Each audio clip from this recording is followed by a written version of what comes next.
Moving on. All right. Members, if without objection, let's move to item 6. That's House Bill 1649. Ma'am, you got a motion and a second, and I don't see any amendments on this bill. You are properly recognized. Thank you, Mr. Chairman. Today I'm presenting House Bill 1649 to ban Kratom in all forms in Tennessee. Last year, we passed HJR 147 with bipartisan support to ban or regulate Kratom. Kratom is a tropical tree native to Southeast Asia. In the United States, it's sold as fresh leaves, dried powder, capsules, tablets, extracts, and concentrated shots. Kratom contains compounds that activate opioid receptors in the brain, Mitragynine and 7-hydroxymitragynine, and is often referred to as gas station heroin. It can be 13 times stronger than morphine. At low doses, it has stimulant-like effects. At higher doses, it has sedative opioid-like effects. This bill addresses the growing public health and safety concerns surrounding Kratom, often marketed as a natural supplement, but natural does not mean safe. The FDA maintains firm stance against the use of Kratom, natural and synthetic, stating it is not safe and has no approved medical use and carries significant risk.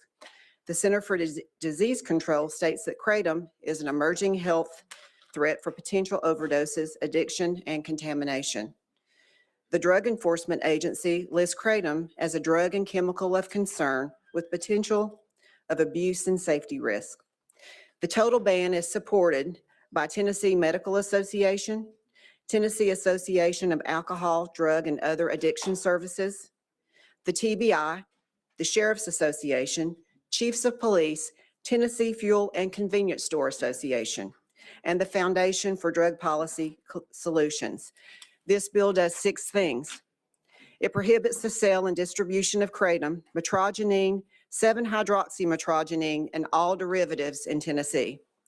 It establishes criminal penalties and strengthens oversight. It strengthens death investigations by requiring a county medical examiner to test for the presence of Kratom during an autopsy when the suspected cause of death is a drug overdose. It expands toxicology testing in medical settings, requiring physicians who order toxicology testing for suspected drug overdoses or suspected neonatal abstinence syndrome to include testings for the presence of Kratom. It updates workplace drug policy, requiring the Tennessee Department of Labor and Workforce Development to promulgate a rule adding Kratom to the definition of a drug. And number 6, it designates this act as Matthew Davenport's law, effective date July 1st, 2026. Thank you, Mr. Chairman. Very good. And thank you for that explanation. Members, we have testimony on this bill. We want to go ahead and go out of session and hear from our guests. Any objection? All right, seeing none. We're going to go out of session and hear from Karen Davenport. I have Nicholas Conley, Matthew Bruin, and also if we could bring up Jack Henningfield, Heidi Sikora, and Sheldon Bradshaw.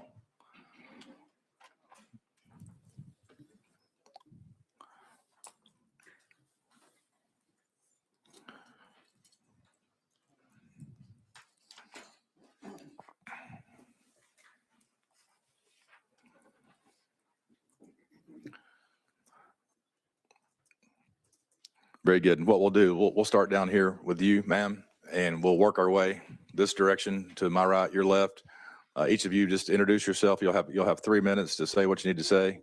And then once everybody's finished with that, we'll open it up for questions for the committee. So you'll know your microphone's on when the little red light comes on there, and you'll have 3 minutes. So you're properly recognized. Chairman and members of committee, thank you for allowing me to speak today. I'm Karen Davenport. I'm a nurse practitioner, a mother, and a grandmother, and I'm here today because my 27-year-old son, Matthew Davenport, died unexpectedly 2 years ago today. On this very day at 5:30 in the morning, we got the call that no parent wants to receive. Matthew was one of my twins. He was kind and thoughtful, and a young man who struggled with anxiety and depression. He was working hard to rebuild his life after overcoming alcohol addiction. He was living in a sober home and actively continuing with his recovery. As a nurse practitioner, I believe that I understood the risks my sons might face, but I never heard of Kratom until the day we lost him. Like many families, we did not realize the risk because Kratom is often marketed and sold as a safe, natural product. Matthew was found unresponsive in his bed, and despite attempts to revive him, he could not be saved.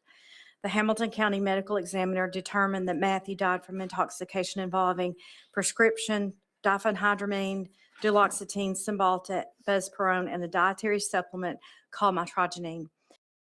The manner of death was ruled as an accident. The Mitragynine we found in Matt's car was sent to the University of Florida and analyzed by Dr. Christopher McCurdy, finding it to be pure leaf kratom. The primary active compound found in kratom. It was one of the substances involved in the fatal intoxication. Kratom is marketed, of course, as a natural and supplement and sold openly in convenience stores across our communities. Yet its primary compounds have the same effect on the opioid receptors in the brain and can act dangerously with other medications. Matthew was a young man in recovery who was trying to rebuild his future. It's such a paradox that kratom is illegal to import into the United States, yet this substance is sold openly in convenience stores on every corner and in vape shops. It became part of the combination of drugs that ended my son's life. Nothing this committee does today will bring my son Matthew back, but what you do here today may determine whether another Tennessee family has to experience the same loss. Thank you for listening. And thank you. Sir, if you would introduce yourself, you have 3 minutes. Sure. Good afternoon. My name is Nick Conley. I'm a physician, board certified with family practice and with addiction medicine, also holding degrees of fellow in the American Society of Addiction Medicine and the American Academy of Family Practice. I'm medical director at Apex Recovery, which is a multi-center inpatient and outpatient, seeing approximately 120 folks a day. I did want to take time this afternoon to talk to you about kratom and about Mitragynine. We are seeing a distinct uptick in the amount of kratom treatment that is coming through our facility, both solo kratom and kratom combined with other substances. I did want to take a point to kind of hit a little bit on what does make kratom unique. We do see interaction with opioid receptors, also interaction with dopamine receptors. This does create a rather unique withdrawal profile that does take a bespoke way of treatment. So traditionally what we've used for fentanyl is not comprehensive enough to cover all withdrawal that we're seeing. In addition, the cytokine P450 pathway, not to get too much into biochem lecture on it, but your body has certain enzymes that is able to metabolize different chemicals in the body. Way to think about this, if I handed y'all a flat pack from IKEA, you could put together the chair, no issue. If I gave you 5 of them, you're gonna have to choose which one you go to first. And that allows the other ones to start to ramp up or kind of overflow. And that's one thing that we're seeing with this, particularly Benadryl, the diphenhydramine, also Duloxetine are metabolized through the cytochrome P450 pathway. So by utilizing kratom, natural, synthetic, doesn't matter, we are seeing those bits increase. In addition, the other thing we're really seeing about this is lack of almost consent or knowledge of what's happening with this. Again and again, I'm getting from patients, I didn't know. I thought it was natural. I thought it was supposed to be safe. Isn't this better than ibuprofen? But yet, stop using, delay in use, and we're starting to get into horrible withdrawal symptoms that we're then having to treat and engage with. We're seeing folks losing time at work. And in some cases, a urine drug screen at work wasn't positive, and unknowingly, I was using a substance I didn't know. Now we're engaging in treatment. And so this is harming real Tennesseans on a daily basis and at an increased rate. So with all that combined, here today to really encourage passing of this so that we can get this stuff out of our state. Thank you for your time. Thank you. And you're next, sir. Thank you so much. It's a pleasure to be here today, speak to the committee, ladies and gentlemen. My name is Matthew Bruin. I'm a psychotherapist and an addiction specialist, PhD. I'm also the principal and CEO of Apex Recovery.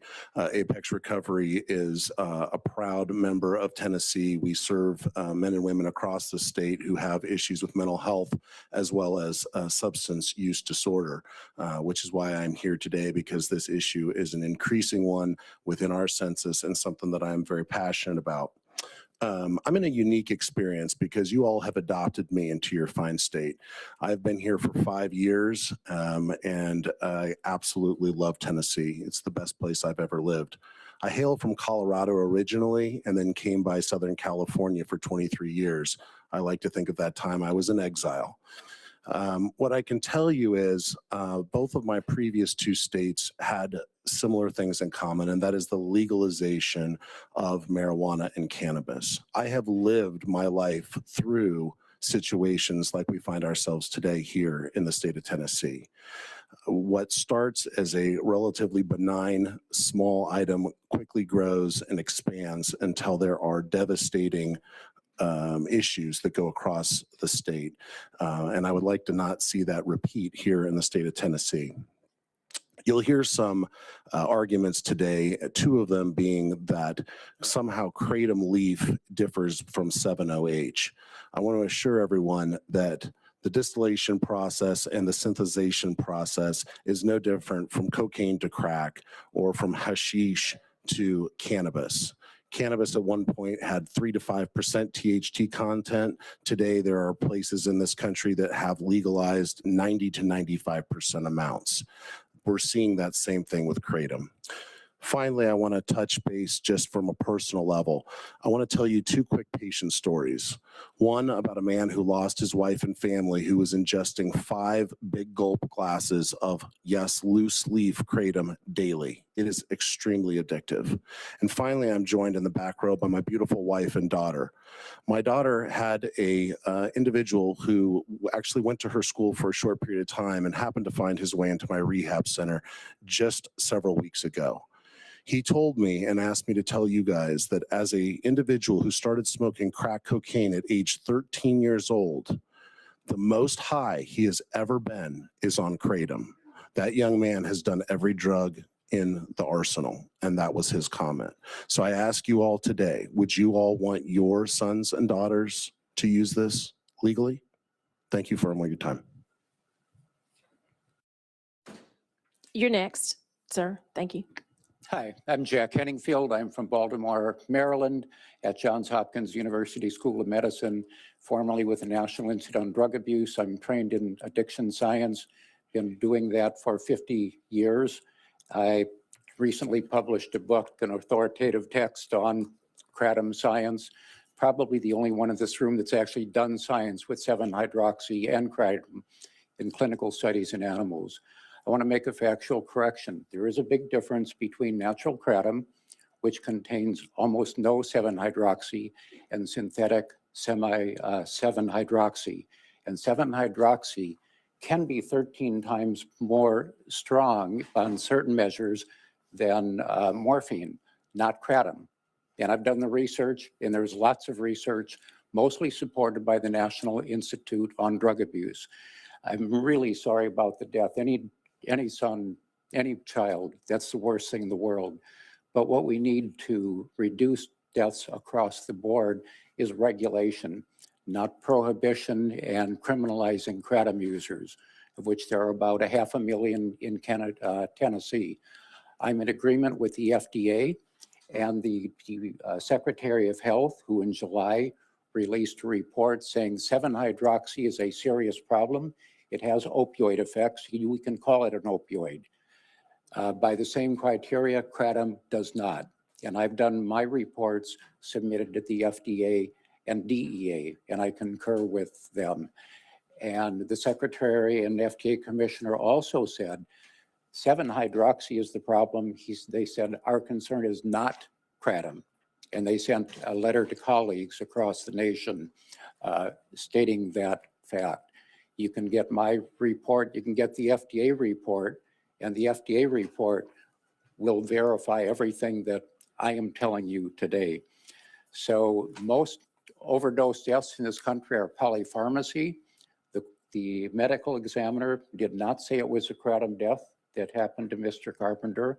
They list several drugs that were in the system. I think other drugs are the most likely cause of death. FDA's own statement on Kratom lethality risk is, and I quote, deaths associated with Kratom are rare and generally involve other substances. And right now we've got more than 20 million people using Kratom. To illustrate their point, the FDA Commissioner and Secretary Kennedy included a chronic pain patient on their panel. And they wanted to make the point that even this is not an approved drug, people like her use it on a daily basis to manage pain, in some cases treating addiction. And that's what my colleagues are studying at Hopkins, and the National Institute on Drug Abuse is studying. How do we treat addiction? The most recent study that was another study just on that. So there's a big difference. I'm going to quote the FDA commissioner. There is a world of difference between Kratom and 7-hydroxy. So please take action, make regulations, ban 7-hydroxy as 19 other states have done. Thank you, sir. Thank you. That's all the time you have. Ma'am, you're recognized.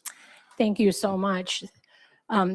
Chairman Farmer and members of the committee, I really appreciate the opportunity to speak to you today. My name is Dr. Heidi Sikora. I'm a doctor of nursing practice, retired nurse practitioner, and healthcare executive. I volunteer as the Chief Scientific Officer for the International Plant and Herbal Alliance. I want to begin by expressing my condolences to the Davenport family. Losing an adult child is a loss no parent should have to endure. Honoring Matthew's life requires that we tell the truth about what happened to him. The official Hamilton County Medical Examiner's report lists diphenhydramine, also known as Benadryl, Mitragynine or Mitragynine in kratom leaf, Duloxetine, and Buspirone intoxication. Mitragynine or Mitragynine, the primary alkaloid in the natural kratom leaf, was included in the list of substances, but was not listed as the cause of death. The report did not identify the primary cause of death, except to say that it was intoxication by the multiple substances. The toxicology level tells the story clearly. The diphenhydramine or Benadryl level was 3,000 nanograms per milliliter. That level alone is a fatal level. So if he had no other substances in his system and had that level, it could have led to his death. Duloxetine and Buspirone were also markedly elevated. These medications cause serious interactions, not just additive, but they actually multiply the interaction. And they can cause fatal central nervous system depression, cardiac arrhythmia, and serotonin toxicity. The manner of death was ruled accidental, not poisoning by kratom. There is no known mechanism by which kratom leaf causes sudden death in humans. In this case, does not establish one. I know it's not the Davenport's family intention to harm anybody or use Matthew's memory in that way, but that will be the outcome if a ban is passed. People like Jennifer Gillis would be hurt the most. She traveled here twice from Memphis, but her transverse myelitis, which causes spinal cord inflammation, if you can imagine that type of pain, does not allow her to travel a third time here to speak. The medications available to her cause sedation and actual gait instability. Those are risks that she just cannot take. Natural kratom is the only option that she can tolerate that helps her function safely. A ban would remove the one tool she has left. A ban, HB 1649, would ban the plant itself, harming thousands, tens of thousands of Tennesseans who benefit from kratom for stability, pain relief, and maintaining sobriety. Thank you, ma'am. That's all the time you have, and appreciate I your testimony there. appreciate you. Sir, you're Thank you. recognized. Thank you, Chairman, and members of the committee, for the opportunity to be here to testify in opposition to House Bill 1649, which would ban the natural botanical kratom. My name is Sheldon Bradshaw, and I represent Botanicals for Better Health and Wellness. I'm an FDA regulatory attorney and previously served for many years as the Chief Counsel of the United States Food and Drug Administration. The organization I represent advocates for evidence-based regulation of plant-derived products. As a result, the organization fully supports banning 7-hydroxymitragynine, which the state of Tennessee actually already has done, but supports common sense regulations on the natural botanical kratom. Kratom is a botanical in the coffee family that has been safely used for centuries in Southeast Asia and for decades by over 20 million individuals here in the United States. And I also want to echo something Dr. Henningfield noted about the testimony in favor of the bill, it seems to erroneously equate 7-OH and Kratom. They're two very different and unique substances. They're not the same. And the safety risks that you raised are solely attributed to 7-hydroxy and are not associated with Kratom. Importantly, 7-hydroxy is a synthetic drug. Kratom is a natural botanical. First, the misconception about the two was perpetuated by the 7-OH industry itself, which used vignettes of Kratom leaves. They called their products Kratom. They called them natural, but that was a canard, and it had three purposes. One, to mislead consumers who thought they were using a natural botanical with a long history of safe use, to falsely suggest that they have the same safety profile, and to shift the blame for adverse events from 7-OH to Kratom. Second, when Kratom leaves are first harvested, they don't even contain 7-OH. 7-OH only happens post-harvest through oxidation and only in minor trace amounts. But entrepreneur and chemists discovered that if they take Mitragynine from the Kratom plant and force and expose it to toxic reagents like the ingredients you would find in Drano or pull shark or bleach, those oxidizing chemicals would convert the Mitragynine to 7-OH. And so what 7-OH is, rather than the 0.0002% of 7-OH that you would find in post-harvest Kratom leaves, it's now 95% or 94% pure 7-OH. They're very different. And I think a simple analogy nicely illustrates the difference between the two. If you took the most common alkaloid in coffee, which is caffeine, extracted it, exposed it to harsh oxidizing agents, turned it into a new chemical entity, no one would call that chemical entity coffee. It's no longer coffee. And the same thing is happening to Kratom. The Kratom leaf has been safely used for centuries, but bad people are extracting the Mitragynine, exposing it to toxic chemicals, and making it deadly poison. Very good, and thank you for that. Members, any questions for our guests? Representative Johnson, you're recognized. Thank you, Mr. Chairman. To Dr. Henningfield, do we have enough science currently to guide Kratom regulation? Because it seems that what I'm hearing, it does have good uses. There's a difference between the actual botanical and the chemical. So could you speak to, is there science to do the regulation that you all speak of? I love that. We have a mountain of science, and the reason is the science started in Southeast Asia a couple of decades ago, but the National Institute on Drug Abuse got involved about a decade ago, a little more, because Kratom's got a lot of useful alkaloids that look like they could be safer medicines of the future for pain, anxiety. So right now, NIDA has put at this point more than $100 million into Kratom research at Johns Hopkins, many universities. The publication rate is now up to 140 publications per year. I'm on a national meeting this Saturday in San Antonio where the keynote session is all on Kratom, pharmacology, and toxicology. So that's why we've got the science to back the regulation. What is the standard for 7-hydroxy? At this point, we're saying no more than 1 to 2% alkaloid. We have science for what should be looked out for in state regulation. Yeah, we've got a mountain of evidence, and you can Google my reports or publications, which list probably 300 or 400 publications just in the last 5 to 6 years. And so you're not against regulation. I mean, you're not against regulation at all, but you are against banning because of those that can use it for positive reasons. We need regulation. We need regulation. Nature got it right in the case of Kratom. Natural products aren't safe because they're natural.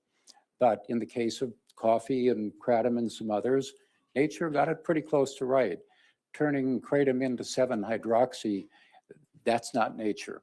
And we need regulation, just like my father-in-law brought regulation in Tennessee to fireworks and helped save the industry in the 50s. Thank you. Representative Garrett, you're recognized. Thank you, Mr. Chairman. Ms. Davenport, I'm so sorry about your loss, but I could follow you. The other 5, I know the 2 of you are for this piece of legislation, the other 3 are not. But you all said so many words in your testimony, I really have no idea what you're talking about.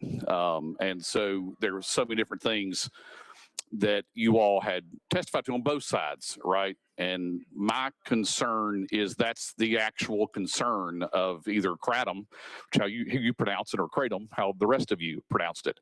That's an issue, right? Just because of what this thing does. My issue with this is the availability that's already in commerce. It's already here. You're asking for regulation, but you're too late. And so I think that what needs to happen, this needs to probably most likely come off the market. We figure out what it is. If you say there's mounds of research out there, a simple Google search doesn't tell me what Kratom or Kratom is. And neither one of you all have said what it actually is. Tylenol, when you go to a gas station, you're obviously going to treat a headache, right? I'm hearing words like morphine, opioids, and things like that, dopamines, and all these words y'all are saying that's usually in a controlled environment that's a very serious side effects to someone walking in to get gas that can get something like this that believes that they're going to cure all their ailments or all their pain. So my question is, what is it? Why is it? And is Kratom the end all of everybody's problems that suffer for particular conditions? Or do we have other things available that people can use that's already in the market, that's regulated, that helps? That's, I think, the simple question that neither one of you all have addressed on either side of it. So can one of you from the side that's against it let me know what the response is? Then one of you to the side that's for it, let me know what that response is. Does that make sense? Am I trying to be clear? Because I am very unclear as to what you are trying to tell this committee. All right. Who wants to go first? You want Dr. Hennington?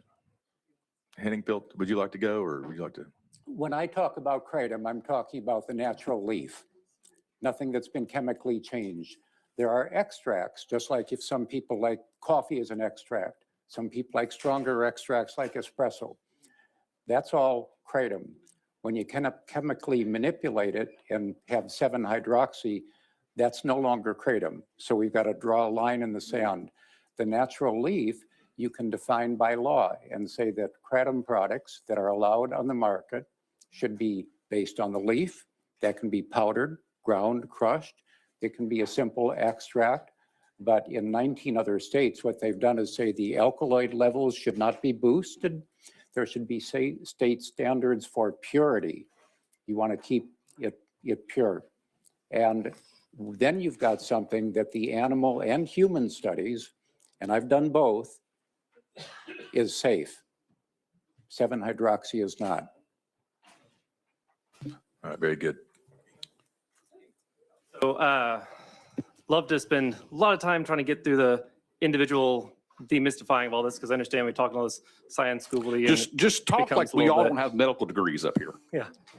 No, and I'll say, and it's very interesting, we keep hearing this like Kratom versus 7-OH, but Kratom is the plant, Mitragynine, 7-OH, Mitragynine are the chemicals in the plant. So it's a bit of a false apples oranges comparison. If you're talking about the entirety of the plant, then you're talking about this thing that, as we heard, yeah, if it's oxidized, if it's allowed to, sit there, it'll have some of it in it, right? 2%, which is still present there. It's not that 7-OH is something that a mustache twirling villain is cooking up in a lab to ruin all of America with this. It's in the loose leaf version. We're talking about percentages at this point with the back and forth to it. And that's the question we got to decide. Do we want to have this out here where we continue having issues again and again and again? President Garrett, any follow-up? No, I'm good. Thank you.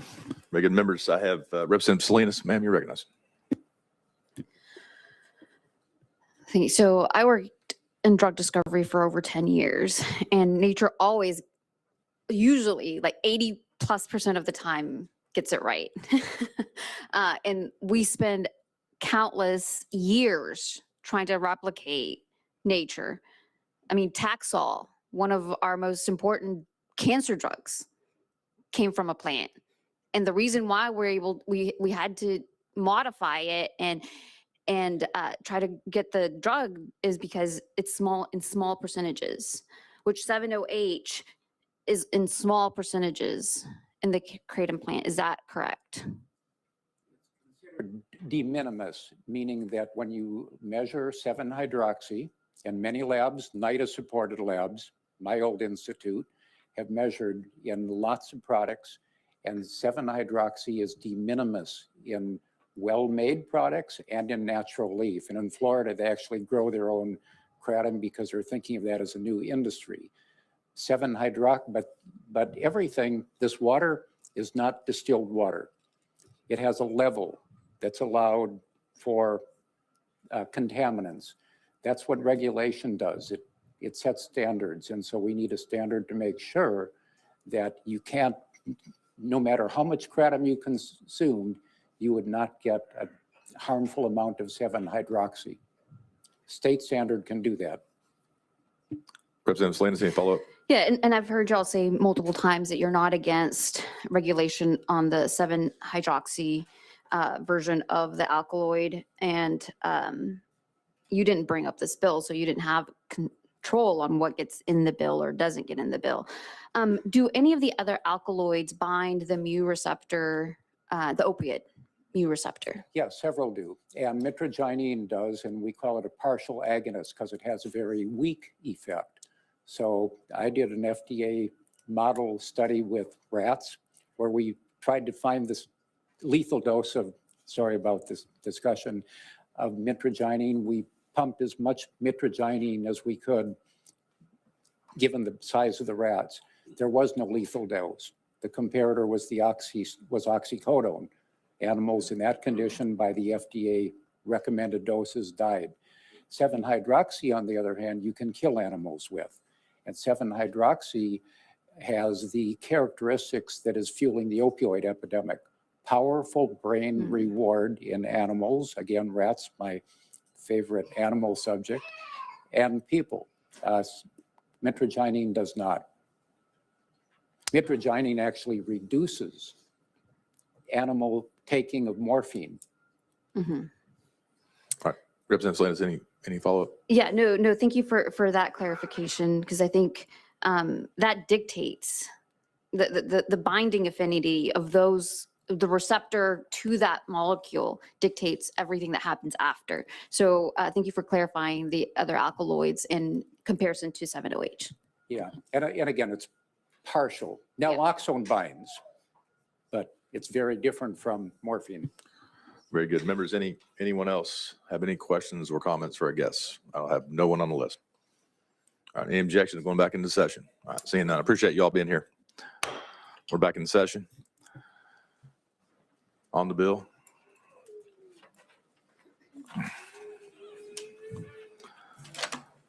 All right, members, any questions? I have Chair Lady Littleton. You're on the list. Yes, thank you, Mr. Chairman. I move a previous question. Very previous question has been called. Any objection? Seeing none. Madam Clerk, you'd open the board. Members will be voting to send House Bill 1649 to Finance, Ways and Means. All those in favor, vote aye. Opposed, vote no. Has every member voted? Would any member wish to change their vote? All right, very good. Madam Clerk, you take the vote.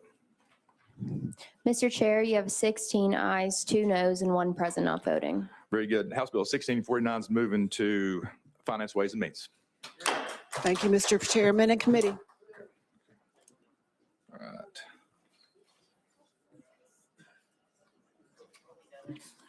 Members, we could move to item 7. That's House Bill 2109.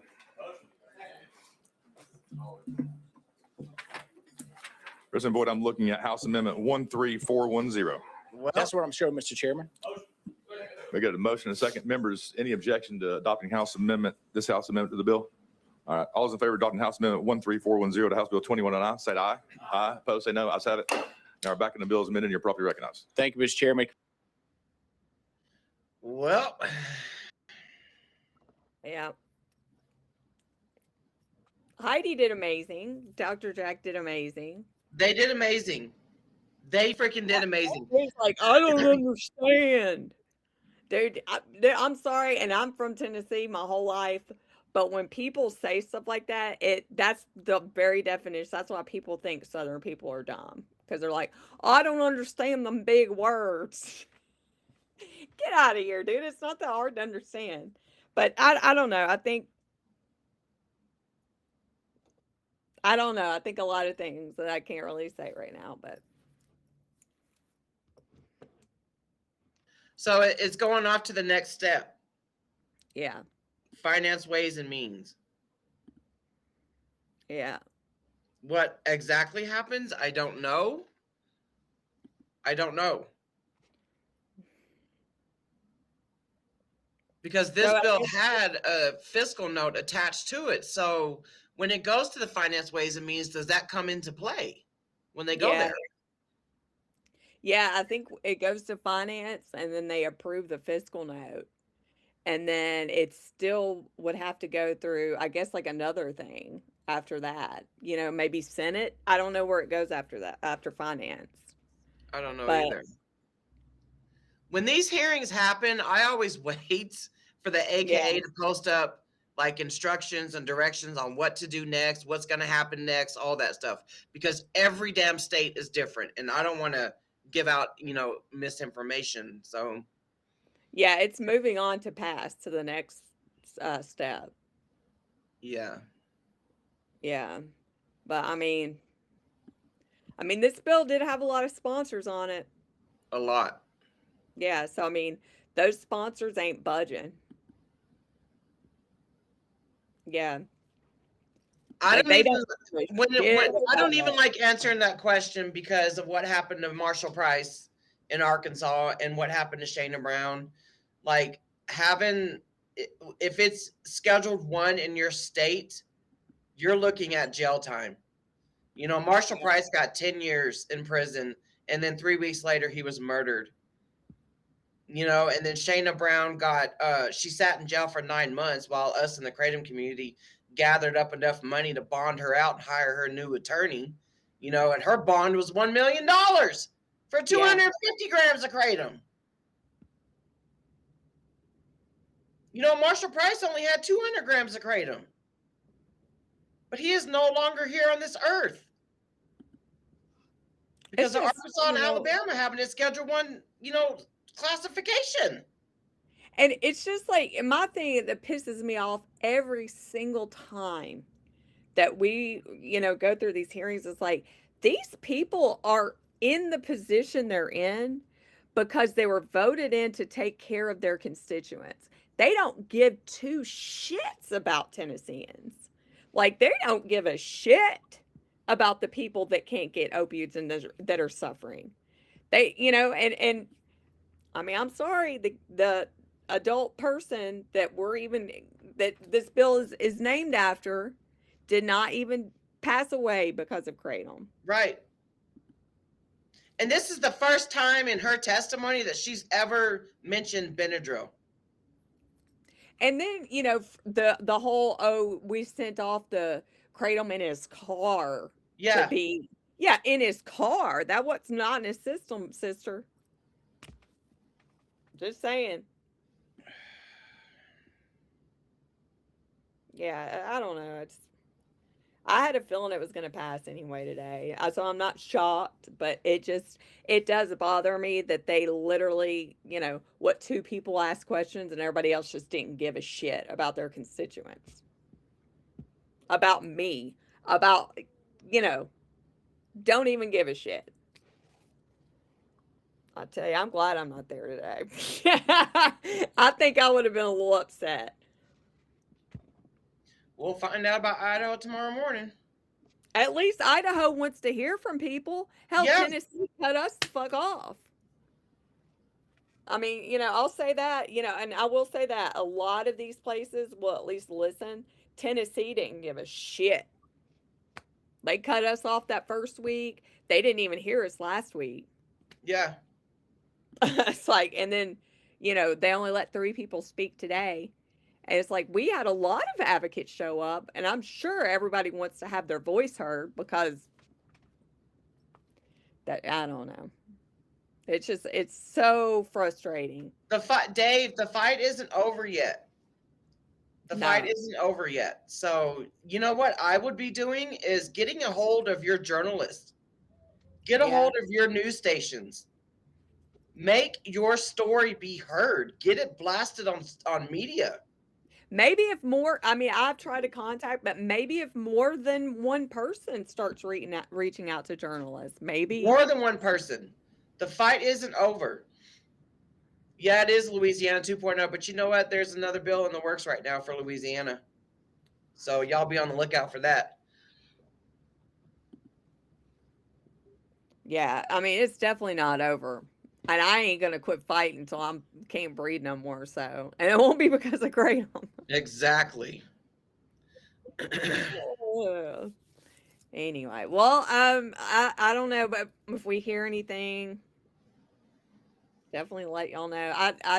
I doubt that they would even have. I don't know. I guess I'm gonna wait and see what AK says and go from there. But I hate it when they have these damn recovery places to testify too. It's like, Oh my dude. God, you know what? They want to claim that the Kratom people get in there and talk, because they're in it for financial gain. What the fuck you think a recovery center is in there for? Yeah.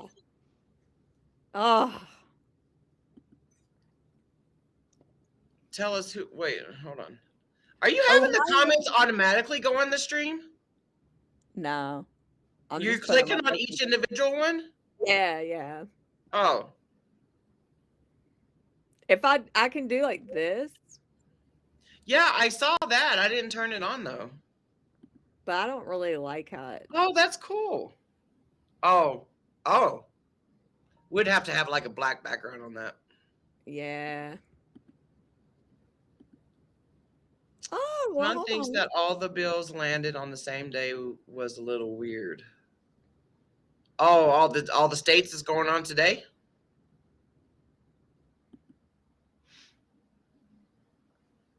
That's pretty cool. Yeah, that is pretty cool. I like that better than it going on the bottom of the screen. That's pretty cool. I don't know which one I want. Okay, here we go. All right. Okay. Yeah. That was cool. I like that. Jennifer, I am so sorry. I am so sorry. I didn't know that. That's so messed up.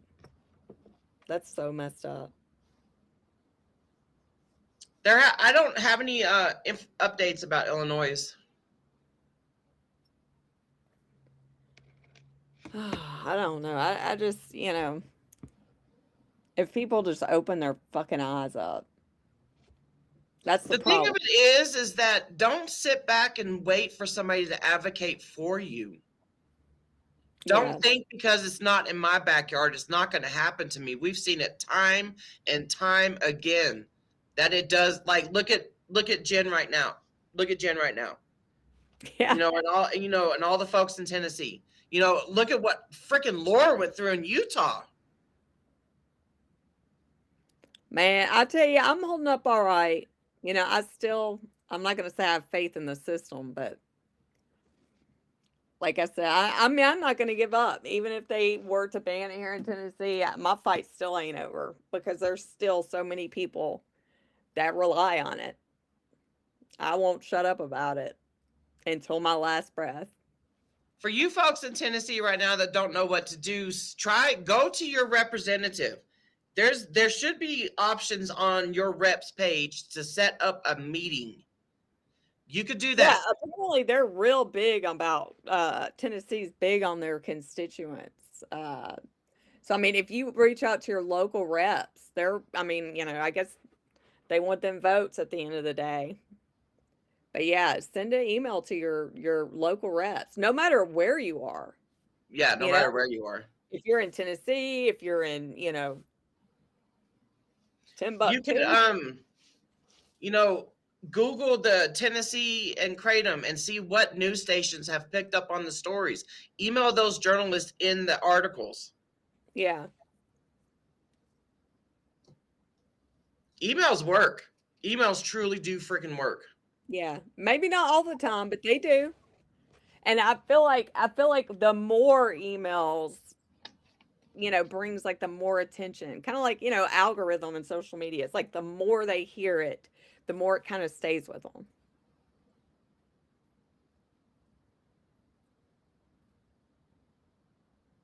Oh, wow, that's crazy. The rehab owner. Man, I think that Kratom is a really good tool. I think that more people should offer that, but they don't make money from it. I can't give you the email. You have, is there a Tennessee rep locator or something like that, Jen? Yeah, if you look up Find My Legislator, I did have it sent out. Hold on. Yeah, if you just look up Find My Legislator.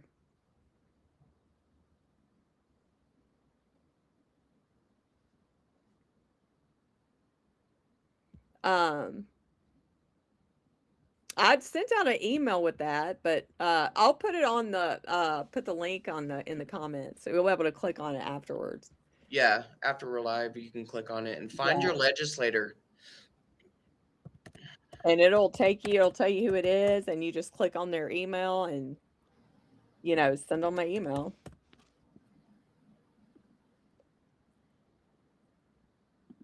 The thing of it is that I don't, you know what? If you take 7-OH, you are contributing to the downfall of Kratom, because this is what we're seeing. You guys witnessed it firsthand. They talk about the uptick this, the uptick that. It's because of 7-OH.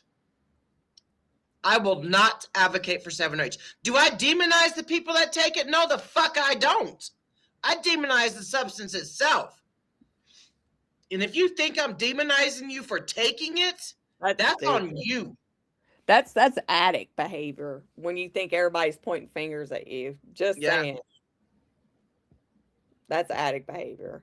When you're like, oh, everybody's being mean to me and everybody's making me, seem like I'm bad. Let's see what this is.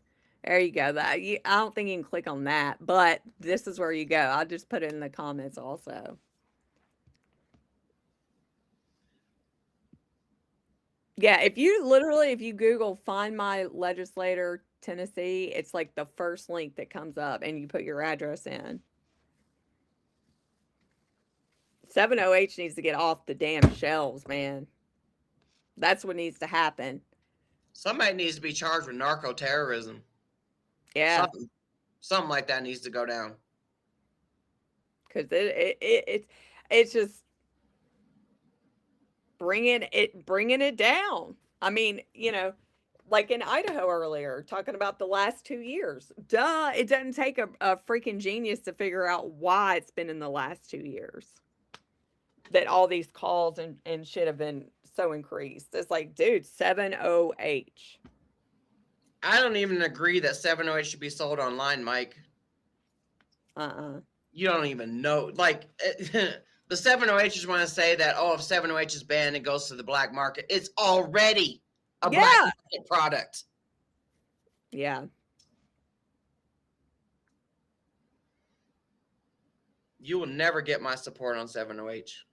Yeah. It needs to go through the drug trials. That's it, period, point blank. And yeah, Megan, it has caused the community to divide. And you know what? I will stand firm on my stance on it. Same. I mean, if anybody that is advocating on the front lines or even halfway can't see what it's causing in the whole, just the name of Kratom, then they're either blind, not paying attention, or they don't give a shit about Kratom. Yeah. Because what you guys don't see what we do behind the scenes. Monday through Friday, we're attending freaking 20, 30 different hearings every freaking week. And the common denominator is that Kratom has been pushed out and 7-OH has replaced it in the smoke shops and gas stations. Yep. So the problems they're having in their communities is the 7-OH. It is not Kratom at all. But they think it is because that's how it's being sold to them. I mean, these Board of Health members or these representatives talking about that. Yep. So it's not us making up shit just to say, no, hell, fuck no. It's just crazy. Yeah, we don't hate the addict. I hate the substance. Yeah. It should have never been marketed the way it was. I mean, I can't stand it. I mean, every single day, 7OH is a thorn in my fucking ass. Yeah, it is. Tell It you really what. is. Oh, God. And if you want to take it, I don't give a shit if you want to take it. You want to Yeah, take it? take it all you want. Yeah, take it all you want. Don't call it Kratom. Because it ain't. And I damn sure don't see you motherfuckers at the damn hearings. Lying asses. And don't keep trying to call it Kratom so that people just start believing. You know, just because people keep on saying something, don't make it true. I can't stand that shit. That's some like reverse psychology shit. It is not Kratom. It can always be changed. You know, a band can. It's hard. It is hard. Yeah.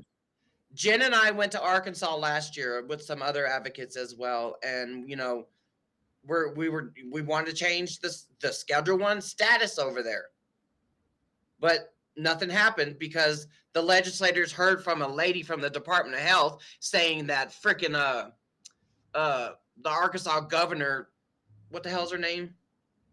Sarah Huckabee Sanders. Yeah. Said that if this bill goes to Sarah Huckabee Sanders' desk, we got word that she's gonna veto it.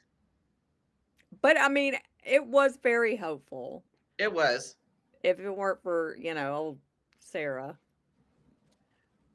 Yeah, that's the thing. Like what Dee just said right here.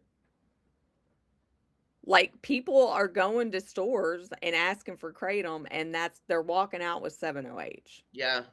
And you know, most people have no idea. Yeah. So many of my TikTok commenters that it all started with that free sample. Or they went in just like Dee's talking about, and they went in and was going to buy their regular, you know, bag of Kratom. And the clerk said, here, we got a more potent form of Kratom right here. Try this. Ohio, it already passed, but we're gonna stream it after Arizona, I guess. Yeah, we'll stream it after Arizona. Yeah, because Idaho lasted a little bit longer than what we thought, and so we're having to like play catch up. Yeah. Yeah. But speaking of which, I just realized what time it was. I'm gonna go eat lunch and do my laundry because of Kratom, and then we'll be back for Arizona. Yep, and I'm gonna go eat lunch and do my dishes because of Kratom. That's right. So we will see you guys in about an hour and a half or so. So Yeah. just look for, you know, Mike, what's going on? No, Ohio's trying to pass the KCPA. So they already had a proponent's testimony. Now today was the opponent's testimony. So it's gonna be a kicker. Yeah, I'm mad too, but it's not over yet. Like it's not over yet. Yeah, it's I'd not over. be fucking hella mad. And plus, I don't know what I'd have to do. I'd get my ass down to that Capitol because I'm telling you, I will chain myself to the Capitol door if I have to. It ain't over yet. Tennessee ain't going down without a damn fight. I'll tell you that. Woo! So, you know, y'all see some crazy ass cripple lady chained to the Capitol, you'll know that they went ahead and passed it all the way through. We'll have to bond you out. Yeah. All right, everybody. We'll see y'all in a little bit. Okay, yeah, we'll see you in a little bit.